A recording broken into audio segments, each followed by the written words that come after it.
오늘 우리에게 주시는 하나님의 말씀은 사도행전 10장 9절에서 23절의 말씀입니다. 사도행전 10장 9절에서 23절 신약 204쪽입니다. 제가 봉독하겠습니다. 이튿날 그들이 길을 가다가 그 성에 가까이 갔을 그때에 베드로가 기도하려고 지붕에 올라가니 그 시각은 제6시더라. 그가 시장하여 먹고자 하매 사람들이 준비할 때에 황홀한 중에 하늘이 열리며 한 그릇이 내려오는 것을 보니 큰 보자기 같고 내 귀를 메어 땅에 들이웠더라. 그 안에는 땅에 있는 각종 네 발 가진 짐승과 기는 것과 공중에 나는 것들이 있더라. 또 소리가 이르되 베드로야 일어나 잡아먹으라 하거늘 베드로가 이르되 주여 그럴 수 없나이다. 속되고 깨끗하지 아니한 것을 내가 결코 먹지 아니하였나이다 한데 또 두 번째 소리가 있으되 하나님께서 깨끗하게 하신 것을 내가 속되다 하지 말라 하더라. 이런 일이 3번 있은 후 그 그릇이 곧 하늘로 올려져 가니라.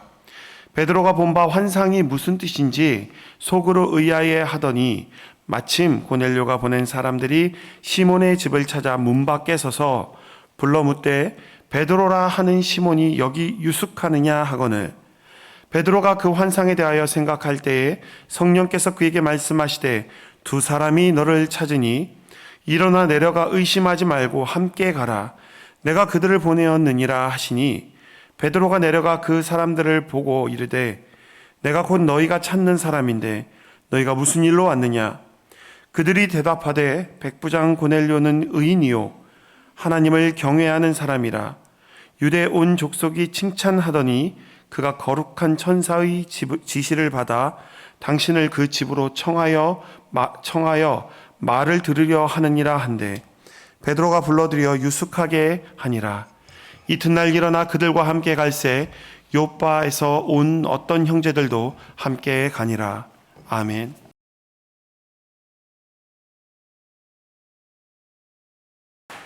사랑하는 여러분, 우리 믿음의 사람들에게 귀한 것 중에 귀한 것은 우리가 함께 기도할 수 있다는 것입니다.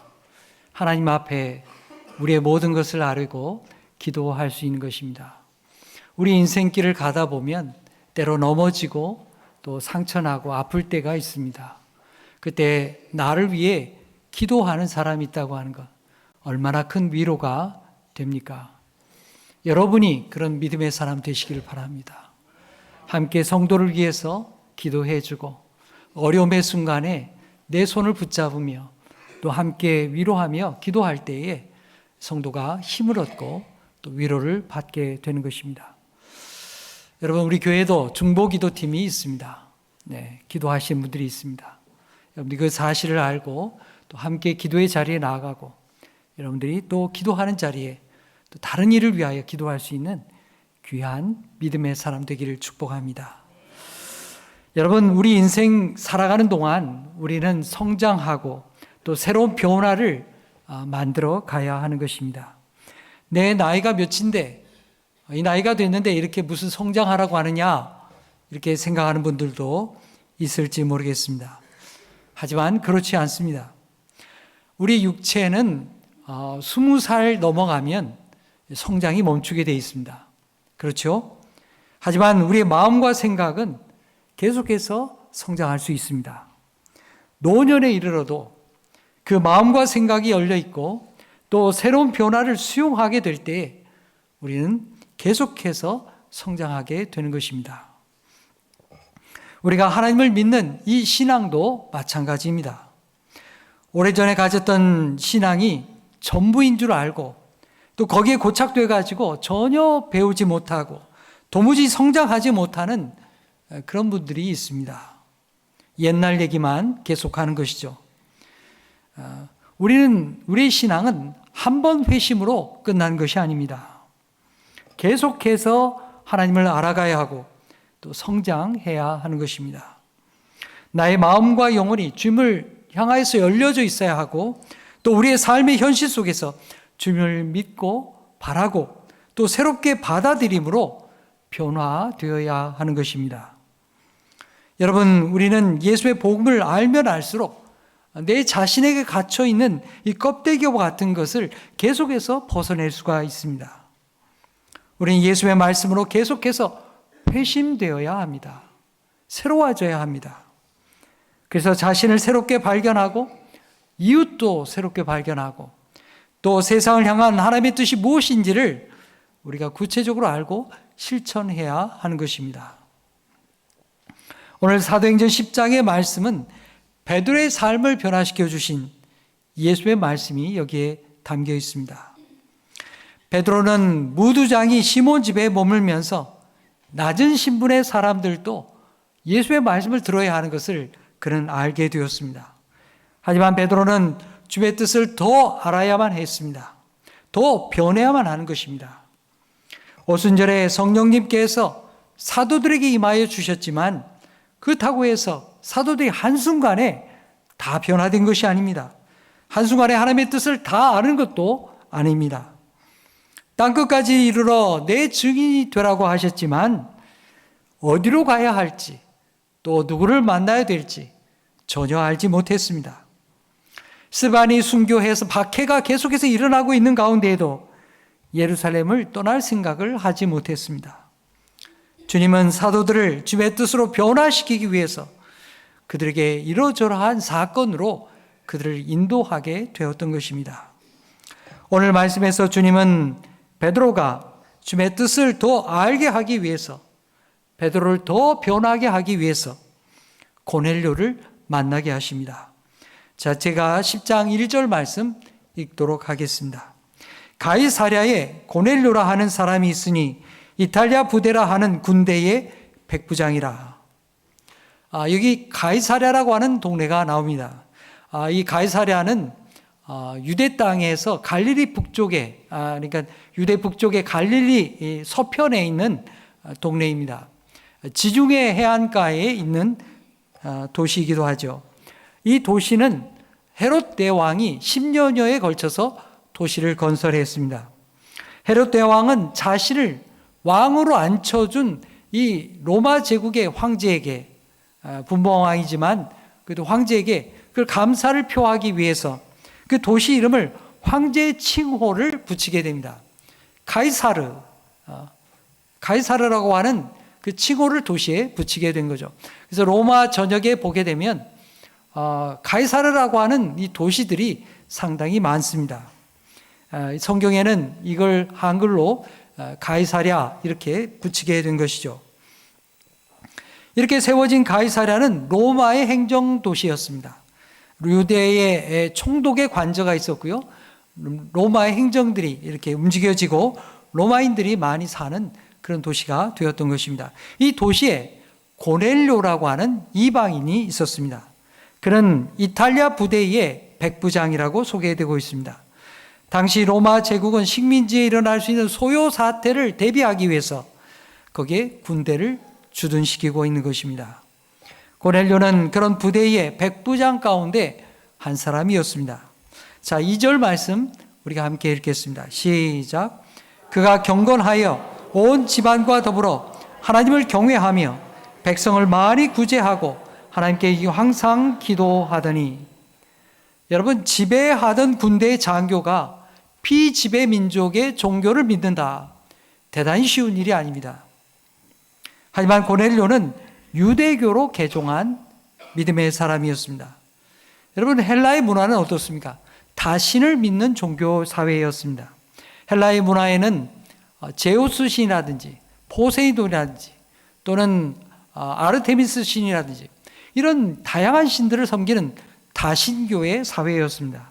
그 가운데에서 오직 유일신 하나님만을 믿는 이 신앙으로 개종한다는 것 결코 쉬운 일이 아닙니다. 그는 신실하게 하나님을 믿었습니다. 그를 묘사하는 말을 보십시오. 그는 경건한 사람입니다. 그는 하나님을 경외합니다. 그는 많이 구제합니다. 그는 항상 기도하는 그런 사람이었습니다. 여러분, 얼마나 신실한 믿음의 사람입니까? 여러분들이 바로 이런 믿음의 사람이 되기를 간절히 축복합니다. 자, 그럼에도 불구하고 그는 이방인에 불과했습니다. 언약에 대해서는, 하나님의 언약에 대해서는 외인과 같았습니다. 유대인들과 함께 밥을 먹어서도 안 되고 함께 자리를 앉아서도 안 되는 것입니다. 그가 예루살렘 성전을 방문했다 해도 그는 성전에 들어갈 수 없습니다. 이방인의 뜰레바가지밖에 갈 수가 없는 것입니다. 이스라엘이 처음부터 이렇게 이방인에 대해서 배타적인 것은 아니었습니다. 하나님께서 아브라함을 부르실 때에 너는 모든 사람에게, 모든 민족에게 복이 되라, 열방에 복이 되게 하는 제사장 나라가 되게 하기 위해서 하나님께서 그를 부르셨던 것입니다. 그런데 세상을 섬기는 선교적인 공동체가 되지 못하고 그들은 언제부턴가 배타적인 그런 선민의식에 사로잡히게 되었던 것입니다. 하지만 여러분, 예수의 복음은 혈통이나 인종이나 어떤 성별의 차별이 없습니다. 하나님은 이런 유대교의 선민의식이 깨어져야 한다고 우리에게 말씀하시는 것입니다. 하나님은 진실한 믿음으로 하나님을 구하는 고넬료를 통해서 새로운 믿음의 길을 우리에게 열어주시는 것입니다. 그는 제9시, 그러니까 오늘날로 하면 오후 3시에 유대인의 기도 시간에 그는 기도하러 올라가게 되었습니다. 그런데 기도하다가 그는 환상을 통해서 하나님이 보내신 천사를 만나게 되었습니다. 갑자기 천사를 만나게 되니까 그가 두려워하게 되었던 것이죠. 그때 천사가 말합니다. 내 기도와 또 구제가 하나님 앞에 상달되었다는 것입니다. 하나님께서 그의 마음을 받아주셨다는 것이죠. 그러면서 하는 말이 너는 욥바에 있는 시몬 무두장이 시몬 집에 가서 베드로를 모셔오라고 그렇게 명령했던 것입니다. 고넬료는 하나님을 믿고 있지만 아직 예수의 복음을 알지 못하는 그런 사람이었습니다. 여러분, 참 이상한 것은 하나님의 천사가 나타났으면 천사가 예수의 복음을 전해 주면 되지 않겠습니까? 기왕에 나타났으니까 사람보다도 이 천사가 얼마나 잘 전하겠어요. 그러니까 천사가 예수의 복음을 전해주면 제일 좋을 것입니다. 그런데 하나님께서는 그렇게 하지 않았습니다. 굳이 베드로를 만나라고 그렇게 말씀하는 것입니다. 그를 통해 복음을 들으라는 것이죠. 여러분, 우리 하나님은 사람을 통해서 일하시기를 기뻐하시는 분이십니다. 그리고 하나님의 계획은 고넬료 한 사람만 변화되는 데 목적이 있는 게 아닙니다. 고넬료를 통해서 베드로도 변화되기를 원하고 계시는 것입니다. 환상 중에 천사가 가르쳐준 정보는 너무나 구체적이었습니다. 그가 어디를 가야 할지, 또 누구를 만나야 될지, 그 사람의 이름이 무엇인지 아주 구체적으로 가르쳐 주었던 것입니다. 고넬료는 즉시 순종하게 됩니다. 자, 7절과 8절의 말씀 우리 함께 읽겠습니다. 시작. 마침 말하던 천사가 떠나매 고넬료가 집안 하인 둘과 부하 가운데 경건한 사람 하나를 불러 이 일을 다 이루고 요바로 보내니라. 아멘. 고넬료가 기도를 마친 뒤에 고넬료는 곧바로 종들을 불러 보내게 됩니다. 하인 2명과 그리고 경건한 부하를 함께 보내게 되었습니다. 믿을 수 있는 사람, 신앙을 가진 하나님을 믿는 사람을 함께 보내게 된 것입니다. 그래야 베드로 앞에 자신들이 온 뜻을 잘 전달할 수 있기 때문입니다. 신앙이 없는 사람이 가가지고 무슨 얘기를 전할 수가 있겠습니까? 자, 이렇게 해서 그 신하들이, 그 부하들이 출발하게 되었습니다. 고넬료가 환상을 본 다음 날 이제 장면이 고넬료에게서부터 베드로에게로 바뀌게 됩니다. 9절 말씀을 함께 읽겠습니다. 시작. 이튿날 그들이 길을 가다가 그 성에 가까이 갔을 그때에 베드로가 기도하려고 지붕에 올라가니 그 시각은 제6시더라. 고넬료가 보낸 이 세 사람이 마침내 이 욥바라고 하는 이 도시에 도착하게 되었습니다. 그때에 마침 베드로는 이 옥상에 올라가게 되었어요. 왜 올라가게 되었을까요? 그때가 유대인의 기도 시간이 되었기 때문입니다. 오늘 여기 말씀 보니까 여기 제6시라고 되어 있죠. 이건 오늘날로 하면 정오가 되는 시간입니다. 그는 옥상에 올라가서 기도하려고 올라가게 되었습니다. 근데 이게 아침에 아마 굶었던 모양입니다. 배가 이렇게 슬슬 고파오는데 이 아래층에서부터 이렇게 음식 만든 냄새가 솔솔 옥상으로 올라오는 거예요. 이 씨앗기가 이렇게 동하는 그런 가운데 베드로가 기도하게 됩니다. 참 신비하게도 하나님은 이런 베드로의 배고픔을 통해서도 신비한 역사를, 환상을 보여주십니다. 기도하는 중에 베드로가 특별한 환상을 보게 되죠. 11절로 13절 함께 읽겠습니다. 시작. 하늘이 열리며 한 그릇이 내려오는 것을 보니 큰 보자기 같고 내 귀를 메어 땅에 들이웠더라. 그 안에는 땅에 있는 각종 네 발 가진 짐승과 기는 것과 공중에 나는 것들이 있더라. 또 소리가 있으되 베드로야 일어나 잡아먹으라 하거늘. 하늘로부터 큰 보자기 같은 그릇이 내려오게 되었습니다.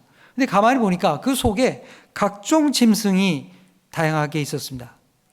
거기 보니까 이스라엘 백성들이 잡아먹을 수 있는 그런 짐승도 있었고 또 그들이 부정하게 여기는 그런 짐승들도 함께 섞여 있었습니다. 그런데 놀라운 것은 그 환상의 말씀이 잡아먹으라 말씀하는 거예요. 그동안 베드로는 유대인으로서 그 안에 있는 부정한 짐승들을 먹어본 적이 없습니다. 구약의 레위기 11장을 보게 되면 유대인들이 먹어서는 안 되는 짐승이 어떤 짐승이 있는가 그걸 가르쳐 줍니다. 거기 대표적으로 보면 발굽이 갈라지지 않은 짐승, 그 먹어서는 안 된다. 또 되새김질을 하지 않는 짐승도 먹어서는 안 된다. 그렇게 기록하고 있습니다. 예를 들면 돼지와 같은 짐승, 또 토끼와 같은 짐승, 낙타와 같은 짐승 이런 거 잡아먹으면 안 된다. 이렇게 기록하고 있는 거예요. 여러분 그래서 중동에 가면 그 사람들은 이렇게 돼지고기 먹지 않습니다. 또 물고기 가운데는 비늘이 없는 물고기는 먹지 말라 이렇게 되어 있죠. 여러분 가운데 추어탕 좋아하시는 분 많이 계시죠? 네, 유대인의 관습을 따르면 추어탕 못 먹습니다. 새 중에는 독수리나 매의 종류나 또 까마귀나 타조와 같은 짐승은 먹을 수 없다 이렇게 기록하고 있죠. 그런데 환상 중에 그런 짐승들을 보여주면서 그걸 잡아먹으라고 말씀하는 것입니다. 여러분 베드로가 얼마나 당황이 됐겠습니까? 지금까지 율법을 지키면서 그렇게 그런 짐승은 먹지 않고 살아왔는데 베드로는 이 속으로 지금까지 속되고 이게 더러운 것은 먹지 않으며 살아왔다고 자신 있게 그 대답하게 된 것이죠. 율법으로는 정답이었습니다. 그동안에는 그러한 지식과 그런 삶이 하나님 앞에 영광을 돌리는 삶이었던 것이죠. 하지만 이제는 하나님께서 아니라고 말씀하시는 것입니다. 하나님은 그것이 깨어져야 한다고 그에게 말씀하는 것입니다. 그 율법이 무너져야 하고 더 열려야 한다고 말씀하는 것입니다. 새롭게 변화되어야 한다고 말씀하는 것입니다. 15절의 말씀 읽겠습니다. 시작. 또 두 번째 소리가 있으되 하나님께서 깨끗하게 하신 것을 내가 속되다 하지 말라 하더라. 베드로가 한 번 거절했는데요. 하나님은 반복해서 말씀하십니다. 하나님께서 깨끗하게 하신 걸 네가 속되다 하면 되겠느냐? 이렇게까지 말씀하는 거예요. 하나님은 그의 믿음을 넓혀주기 위해서 똑같은 말씀을 3번이나 반복해서 말씀하십니다. 17절 상반절에 주님의 말씀에 대한 베드로의 반응이 기록되어 있습니다. 베드로가 본 바 환상이 무슨 뜻인지 속으로 의아해 하더니 베드로는 똑같은 내용을 3번씩이나 보여주시는 하나님의 음성을 듣고서 도대체 이것이 무슨 뜻인지 속으로 의아해 했던 것입니다. 하나님께서 왜 율법을 부정하면서까지 자신에게 이것을 보여주시는가? 여러분 의아해 했다고 하는 것은 하나님께서 주신 이 낯선 경험에 대해서 베드로가 계속해서 생각했다는 뜻입니다. 묵상했다는 거예요. 여러분 하나님께서는 우리에게 모든 것을 한 번에 보여주시지 않습니다. 한 번에 알려주신다 해도 우리는 다 받아들이지 못하기 때문입니다. 하나님은 우리에게 한 걸음씩만 보여주십니다. 우리가 믿고 순종하는 가운데 비로소 하나님의 인도하심을 받게 되는 것입니다. 환상 속에서 베드로가 부정하다고 생각했던 이 온갖 짐승들이 과연 무엇일까요? 그것은 다양한 이방인들을 상징하는 것입니다. 당시 베드로를 비롯한 이스라엘 사람들은 이방인들에 대해서 부정하다고 생각했습니다. 그런데 하나님께서는 이방인들도 예수를 믿으면 더 이상 부정한 사람이 아니라고 말씀하시는 것입니다. 그들을 받아들이는 것을 거리끼지 말라고 말씀하는 것입니다. 하나님의 구원과 예수 그리스도의 복음은 그들을 향해 열려 있다고 말씀하는 것입니다. 그들도 하나님의 은혜로 받아주라고 말씀하는 것입니다. 여러분, 오늘 우리는 어떻습니까? 베드로와 같은 편견과 선입견이 우리에게 없을까요? 여러분, 인간의 역사를 보게 되면 그렇지 않습니다. 우리 자신과 다른 인종이나 문화나 또 성별에 대한 차별이 계속해서 있어 왔습니다. 흑인이 백인에 가는 식당에 가지 못했습니다. 화장실도 사용하지 못했습니다. 흑인과 백인이 가는 교회가 따로 있었습니다. 물론 같은 인종이 같은 문화를 가진 사람들이 모인다면 더 친숙하게 모일 수 있을 것입니다. 하지만 그런 것 때문에 자신과 다른 사람을 차별한다고 한다면 그것은 잘못된 것이라고 하나님은 말씀하시는 것입니다. 여러분, 우리나라에도 동서의 갈등이 있죠. 출신과 지역을 따지면서 편견을 가진 사람들이 우리 사회에도 많이 있습니다. 하지만 하나님은 이런 것들을 예수 그리스도의 이름으로 깨뜨리라고 우리에게 말씀하시는 것입니다. 우리 사회도 점차 외국인들이 많이 들어오게 됩니다. 피부색이 다르고 음식과 문화가 다른 사람들, 이제 더 많이 들어오게 될 것입니다. 여러분, 그 사람들을 우리는 예수 그리스도의 복음으로 환영해야 됩니다. 그들을 환대해야 하는 것입니다. 예수 그리스도의 사랑과 구원을 그들에게 전해야 되는 것입니다. 주님은 베드로가 본 환상의 답을 찾을 수 있도록 그에게 길을 열어주십니다. 환상과 전혀 상관없는 것 같은 한 사건을 통해서 사실은 이 사건들이 아주 밀접하게 연결되어 있다는 것을 그에게 깨우쳐 주시는 것입니다. 자, 17절 하반절과 18절 말씀 함께 읽겠습니다. 시작. 마침 고넬료가 보낸 사람들이 시몬의 집을 찾아 문 밖에 서서 불러 이르되 베드로라 하는 시몬이 여기 유숙하느냐 하거늘. 환상의 뜻이 무엇인지 전혀 감을 잡지 못하고 있는데 하나님께서 슬쩍 힌트를 그에게 던져주십니다. 밖에 너를 찾는 사람이 와 있으니까 그를 만나라고 하는 것입니다. 놀랍게도 바로 그 시간에 이 베드로가 기도하던 바로 그 시간에 하나님께서 보내신, 아니 고넬료가 보냈던 바로 그 사람들이 이 시몬의 집에 도착하게 된 것입니다. 성령님께서 말씀하신 그 말씀이 있습니다. 20절 말씀 읽겠습니다. 시작. 일어나 내려가 의심하지 말고 함께 가라. 내가 그들을 보내었느니라 하시니. 사실 베드로는 이방인을 만날 사람이 아닙니다. 아까 읽은 것처럼 유대인들은 이방인을 만나지 않습니다. 그런데 성령님께서 말씀하는 거예요. 내가 그들을 보냈으니까 너는 그를 만나라고 말씀하시는 것입니다. 베드로는 이 말씀에 순종하게 됩니다. 자기가 가졌던 전통과 문화와 선입견을 넘어서 주의 말씀 앞에 순종하게 된 것입니다. 베드로는 그동안 자신이 가졌던 그 모든 것을 내려놓고 자신을 찾아온 그 사람을 영접하게 됩니다. 그리고 무슨 일로 왔느냐고 묻게 되죠. 자, 우리 22절 말씀도 읽겠습니다. 시작. 그들이 대답하되 백부장 고넬료는 의인이요 하나님을 경외하는 사람이라. 유대 온 족속이 칭찬하더니 그가 거룩한 천사의 지시를 받아 당신을 그 집으로 청하여 말을 들으려 하느니라 한데. 베드로를 만난 사람들, 그들은 자신들이 가이사랴 부대에 가이사랴에 주둔하고 있는 백부장 고넬료가 보내서 왔다고 그렇게 대답했습니다. 그리고 자신을 보낸 사람은 고넬료가 어떤 사람인지 그걸 자세히 얘기하는 거예요. 하나님이 인정하신 사람이고 또 그런 경건한 사람이고 하나님을 경외하는 사람입니다. 그리고 우리를 이렇게 보낸 것은 천사가 우리에게 가라고 했기 때문입니다. 그리고 당신을 초청하기 위해 왔습니다. 이렇게 대답했던 것입니다. 이렇게 그들의 이야기를 듣게 되자 베드로의 마음에 영혼의 불꽃이 탁 불붙기 시작했습니다. 영혼의 스파크가 번쩍 일어나게 된 것이죠.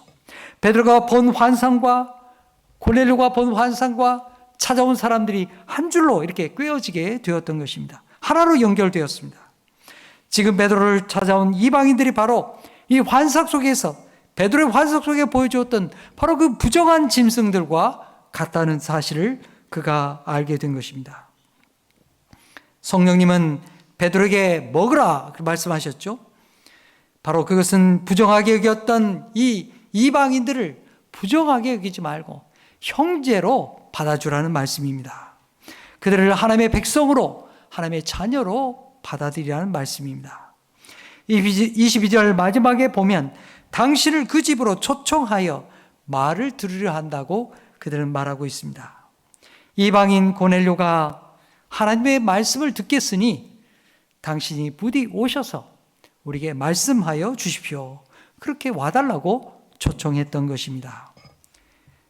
여러분, 이 사건은요, 나중에 바울 사도가 그가 하나님의 환상 중에 마케도냐 사람을 만나게 되고 건너와서 우리를 도우라 하시는 그 말씀을 들으면서 이걸 하나님의 음성으로 듣게 된 그 사건과 동일한 사건입니다. 그만큼 중요한 사건입니다. 베드로를 변화시키는, 베드로의 선교의 역사를 변화시키는 놀라운 사건이 바울뿐만 아니라 베드로에게도 일어났다는 사실을 우리에게 증거하고 있는 것입니다. 베드로가 이들의 초청을 받고 어떻게 했을까요? 23절 상반절 함께 읽겠습니다. 시작. 베드로가 불러들여 유숙하게 하니라. 아멘. 베드로는 이 이방인들을 그 집으로 불러들여 함께 유숙하게 되었습니다. 손님을 불러들여 하룻밤 잠자는 거, 그게 대수겠습니까? 우리 입장에서는 그럴지 모르겠지만 유대인들은 그렇지가 않다는 것입니다. 이 손님들이 이방인이기 때문에 그렇습니다. 베드로는 지금 그들을 받아들이기 위해서 큰 결단을 해야만 했습니다. 부정한 짐승은 내가 만지지도 않고 또 먹은 적도 없습니다. 이게 지금 베드로 고백 아닙니까? 그들은 아직 예수님을 영접한 적도 없습니다. 세례를 받지도 않았습니다. 하지만 베드로는 주님의 그 환상을 통해서 주님의 말씀 앞에 순종하게 되었던 것입니다. 여러분, 이것은 베드로에게 있어서 엄청난 변화의 사건입니다. 새로운 시각을 열어주는 것입니다. 어떻게 이런 변화가 그에게 오게 되었습니까? 주님께서 보여주신 정오의 환상을 통해서 그것을 묵상하고 생각하다가 주님이 보내신 이방인들을 만나게 되었기 때문입니다. 주님의 말씀과 자신의 삶을 하나로 연결했기 때문입니다. 베드로는 이제 그동안 부정하다고 생각했던 이방인들을 받아들이게 되었습니다. 생각이 변화되었습니다. 주님께서 말씀하신 땅끝까지 이르러 내 복음을 증거하라고 하는 새로운 시대가 열렸다는 것을 비로소 그가 알게 된 것입니다. 이것이 바로 베드로의 새로운 회심의 사건입니다. 23절 하반절의 말씀 우리 마저 읽겠습니다. 시작. 일어나 그들과 함께 갈새 요바에서 온 어떤 형제들도 함께 가니라. 아멘. 다음날 아침 베드로는 새 마음으로 일어나게 되었습니다. 그동안 이방인은 부정하다고 생각했던 그 선입견을 버리고 하나님의 말씀으로 극복하게 되었습니다. 그들도 하나님의 사랑과 구원을 받아야 될 사람으로 깨닫게 되었던 것입니다. 베드로는 이제 이방인들과 함께 주님의 부르심을 따라서 새로운 말씀의 길로 출발하게 된 것입니다. 여러분, 오늘 우리는 주님의 말씀을 통해서 고넬료를 변화시킨 말씀, 또 고넬료와 같은 낯선 사람, 나에게 이방인과 같은 사람이 누군가 그걸 깨닫고 그들에게 다가가야 할 것입니다. 그것은 우리의 고정관념을 깨트리는 주의 요구가 될 것이고 그동안 가져왔던 사회적인 통념을 우리가 부서뜨리는 그런 요구가 될 것입니다. 주님은 우리에게 복음을 가지고 더 멀리 세상 속으로, 더 멀리 이웃 속으로 들어가라고 우리에게 말씀하시는 것입니다. 이제 말씀을 맺겠습니다. 일어나 잡아먹으라. 뭘 잡아먹으라는 것입니까? 이방인들도 하나님의 자녀로 받아들이라는 것입니다. 베드로는 놀랍도록 변화되었습니다. 믿음의 눈이 열리고 성장하게 되었던 것입니다. 어떻게 그가 변화될 수 있었습니까? 하나님의 말씀과 하나님의 인도하심을 그가 깨닫고 순종하겠기 때문입니다. 여러분, 처음에 말씀드린 것처럼 우리의 믿음은 하나님의 말씀 안에서 늘 새로워져야 하는 것입니다. 우리의 마음과 생각이 계속해서 회심하고 성장해야 하는 것입니다. 베드로가 주님의 말씀에 순종했던 것처럼 우리도 주님의 말씀 앞에 순종하여 다른 사람에게 다가가는 하나님의 사람이 되기를 간절히 축복합니다. 저 사람은 예수님이 필요 없어. 저 사람은 예수님 앞만 말해도 안 믿을 거야. 여러분, 그런 사람도 있죠. 하지만 여러분, 우린 계속해서 두드려야 합니다. 우리의 선입견과 편견을 벗어버리고 모든 사람이 예수를 믿을 수 있도록 예수의 복음을 가지고 다가가야 하는 것입니다. 우리 모두가 이웃에게 하나님의 사랑과 구원을 증거하는 그런 변화된 하나님의 사람 되기를 간절히 축복합니다. 기도하겠습니다. 하나님 아버지, 우리에게 말씀을 들려주시니 감사합니다. 베드로와 고넬료에게 찾아가셔서 그들을 깨우쳐 주신 것처럼 오늘 우리도 말씀 안에서 새 마음을 깨닫게 하여 주시옵소서. 주님, 베드로에게 새로운 믿음을 열린 것처럼, 새로운 눈이 열린 것처럼 우리의 믿음도 새롭게 하여 주시옵소서. 우리의 편견과 굳어진 마음들이 주의 말씀으로 깨어지고 벗겨져서 진정 주님의 사람들로 거듭나게 하여 주시옵소서. 날마다 변화되고 성장하게 하여 주옵소서. 우리로 하나님이 하시는 일을 더 많이 보게 하여 주시고 주님이 하시고자 하는 일들에 더 충성하는 하나님의 사람들 되게 하여 주옵소서. 주님, 우리의 따뜻한 손길이 필요한 사람들 많이 있습니다. 오늘 베드로처럼 초청하여 함께 유숙할 자가 누구인지, 더 품어주고 맞이해야 될 이웃이 누구인지 우리로 보게 하여 주시옵소서. 그리하여 우리를 통하여 우리 가족과 이웃이 예수의 생명을 만나고 예수의 복음을 통하여 하나님의 나라를 경험하는 큰 은혜를 베풀어 주시옵소서. 예수의 이름으로 기도하옵나이다. 아멘.